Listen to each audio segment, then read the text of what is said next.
Eh bien, Agora 21, c'est que j'ai l'honneur de présider, existe depuis, nous entamons la 8e année, nous avons entamé la 8e année, et nous organisons des débats de société 4 fois par an sur des termes très divers.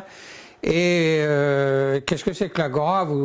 Tout le monde le sait, dans la cité grecque, l'Agora était le lieu où les citoyens venaient demander des comptes à leurs dirigeants sur l'avenir de leur société. Et puis à 21, c'est parce que on était au début du 21e siècle quand nous avons eu avec quelques amis l'idée de fonder cette association qui est une association loi 1901. Alors Agora 21,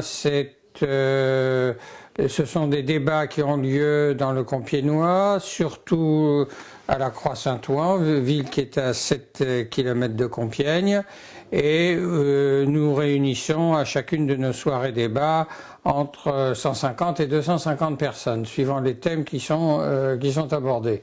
Alors cette année, pour vous donner comme exemple, nous avons déjà traité le 28 mars le malentendu de l'euthanasie, avec comme intervenant Philippe Bataille, un sociologue à l'école des hautes études en sciences sociales, avec Gérard Payen, qui est médecin, pneumologue, et qui est un ancien président de l'Association pour le droit de mourir dans la dignité.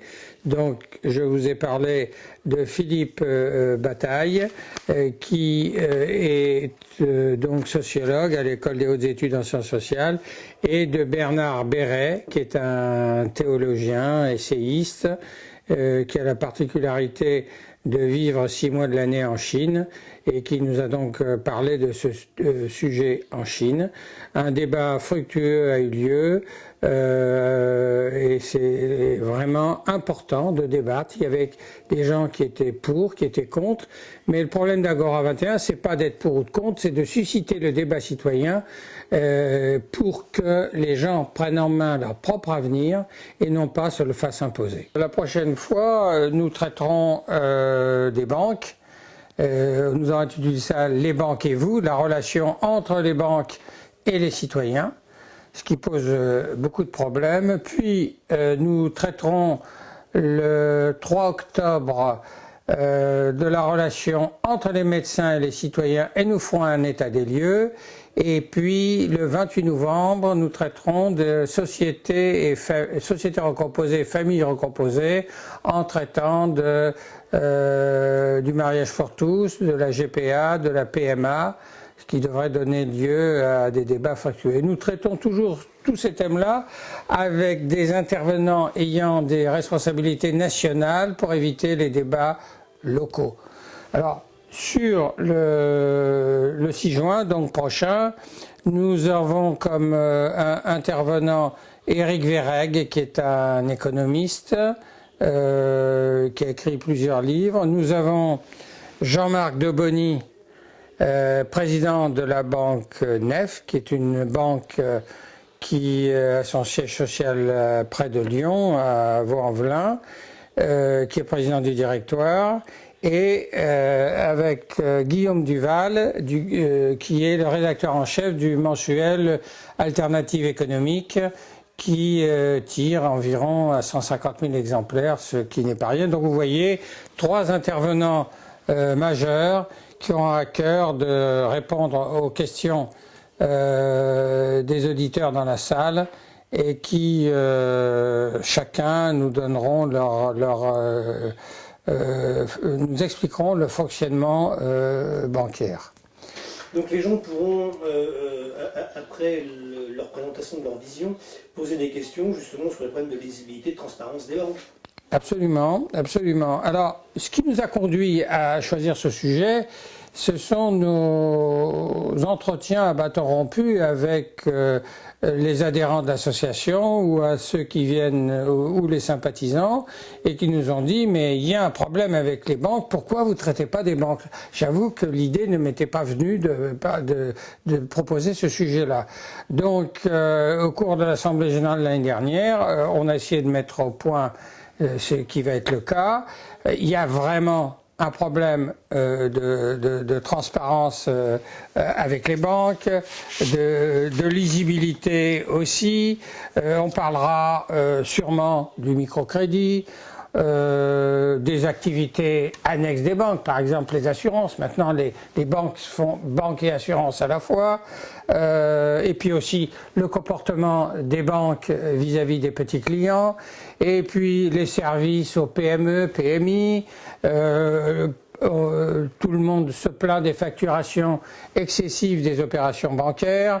Et puis, pourquoi pas, des taux excessifs des crédits revolving. Ça a commencé avec en 2008 avec l'affaire des subprimes aux États-Unis et puis ça a débouché sur toute l'Europe. Et puis moi je suis pas quelqu'un qui est contre une institution. Les banques sont nécessaires à l'économie. Eh bien on parlera sûrement du rôle des banques dans l'économie mondiale. Voilà, et puis... Est-ce qu'on pourrait dire que les crédits revolving sont des crédits revolver? Écoutez, je vous laisse la responsabilité de vos questions. On verra ce que les intervenants vont nous dire, on verra ce que les gens pensent. Je vais pas vous donner ma position personnelle, parce que ce serait engager l'association. Alors là, on est là pour débattre. Moi, j'ai eu des problèmes personnels avec des banques. Je peux dire que il y a un grand problème en France, et peut-être de par le monde, mais en tous les cas, je parle de ce que je connais en France, c'est qu'il y a des gens qui ont connu des petits méfaits, et puis qui sont condamnés, et il y a des institutions bancaires qui ont commis de grandes fautes, et qui ne sont jamais condamnées. Et d'ailleurs, dans Le Monde, d'il y a à peu près 3 semaines, il y avait un article sur le fait que les dirigeants des banques n'étaient jamais mis en cause et jamais condamnés. Voilà, donc ça nous paraît très important. Ce que je peux vous dire en plus, c'est que je suis très étonné qu'aucun des dirigeants des grandes banques n'ait répondu à notre invitation. Ils n'ont pas voulu venir dialoguer avec le public, avec les citoyens. Et ce qui est encore plus grave, c'est que les responsables des associations comme Que Choisir ou 60 millions de consommateurs, qui dénoncent des fois certains fonctionnements bancaires, n'ont pas répondu favorablement non plus à notre invitation, chacun invoquant le prétexte qui lui semblait le bon pour ne pas venir. Donc c'est très compliqué que des gens qui sont en situation de responsabilité viennent dialoguer avec le public et viennent s'expliquer. On a l'impression qu'ils, d'une part, ils veulent pas donner d'explications, et d'autre part, ils ont peur que le public leur pose des questions qui les mettent en difficulté. Voilà, moi je dis ça sans aucune acrimonie. Je crois qu'aujourd'hui, il est important que les citoyens se prennent en charge, que les citoyens aient une information totale, ce que tente de faire Agora 21, et non pas une information qui est des fois donnée par les médias, une information très ciblée.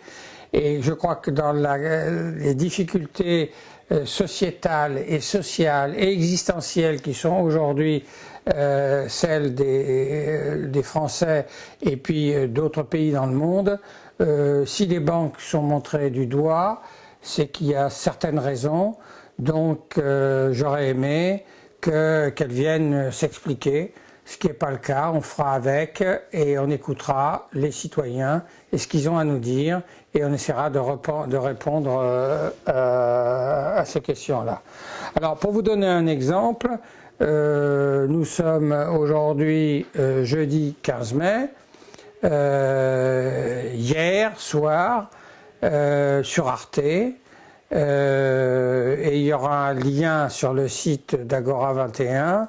A été projeté un film où les grandes multinationales soutenues par des grosses banques d'affaires déforestaient complètement une partie de la planète, et ça mettait donc en cause l'avenir de la planète, donc l'avenir de l'être humain. Nous verrons si nous pourrons un petit peu débattre là-dessus aussi. Ça fait beaucoup, mais voilà, moi je suis très étonné et content en même temps de l'intérêt que les citoyens nous portent, car ils viennent de plus en plus nombreux. Ils ont compris que Agora 21 n'est pas là pour donner des solutions, mais je le répète avec force, avec vigueur et avec constance, essayez simplement de faire réfléchir, et ça au nom de la liberté, de l'égalité et de la fraternité.